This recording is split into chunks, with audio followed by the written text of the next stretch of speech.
আজকে সত্যজিৎ রায়ের জন্মদিন।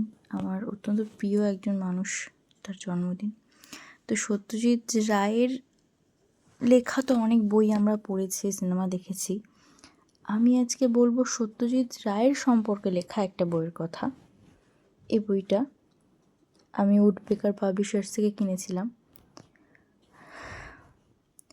Satyajit Ray, the living legend.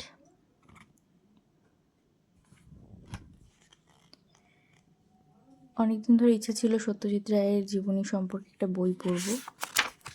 অবশেষে এই বইটা আমি হাতে পাই এবং বইটা সত্যিই খুব ভালো, খুব ছোট, খুব সংক্ষেপে সত্যজিৎ রায়ের সম্পর্কে আমরা সমস্তটা জানতে পারি। বইটা বেশি মোটাও নয়, কিন্তু সমস্ত তথ্য রয়েছে। ভীষণ ভালো একটা বই। উপেন্দ্রকিশোর রায়চৌধুরী থেকে শুরু হয়েছে, তারপর সুকুমার রায় সম্পর্কে বলা হয়েছে এবং অবশেষে সত্যজিৎ রায়ের সিনেমার জার্নি, রাইটার হিসেবে সত্যজিৎ রায় কেমন, মানুষ হিসেবে কেমন, সে সমস্ত কিছু। যে সত্যজিৎ রায়ের শেষ যাত্রা, সেই সময়ের ছবি, সৌমিত্র চট্টোপাধ্যায় রয়েছেন, সে সমস্ত কিছু রয়েছে।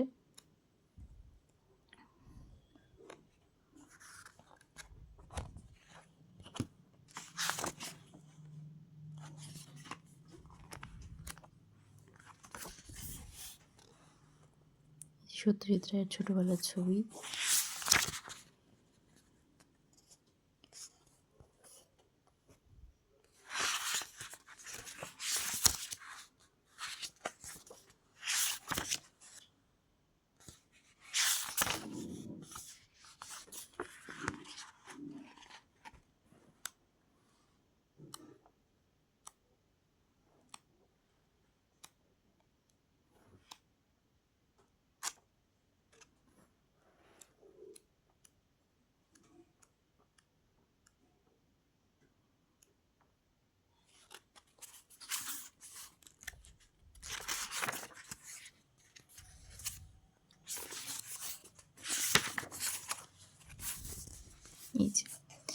এই পোর্শনটা সবচেয়ে ভালো বইটার, সেটা হলো সমস্ত সিনেমার বিষয়ে আমার লেখা রয়েছে।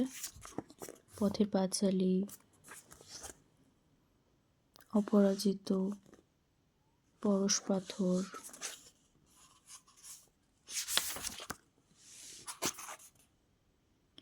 জলসাঘর, অপুর সংসার, দেবী। আমি রিসেন্টলি অপুর সংসার আর দেবী সিনেমাটা দেখলাম। তিন কন্যা, রবীন্দ্রনাথ ঠাকুরের 3টে গল্পের উপরে ভিত্তি করে এই 3 কন্যা সিনেমাটা তৈরি করা হয়েছিল।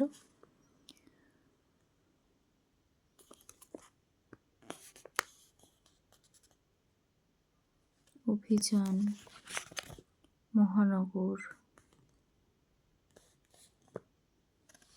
চারুলতা, মহাপুরুষ।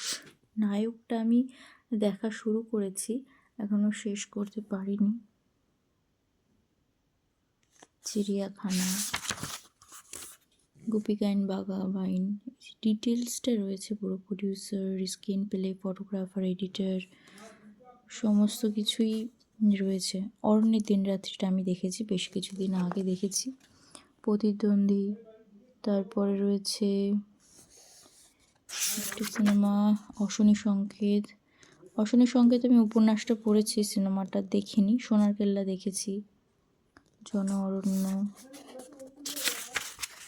তারপর রয়েছে জয় বাবা ফেলুনাথ, এটা দেখেছি। হীরক রাজার দেশে, এটা বহু বছর আগে দেখেছিলাম, মনে নেই এখন। ঘরে বাইরে, আর হচ্ছে গণশত্রু।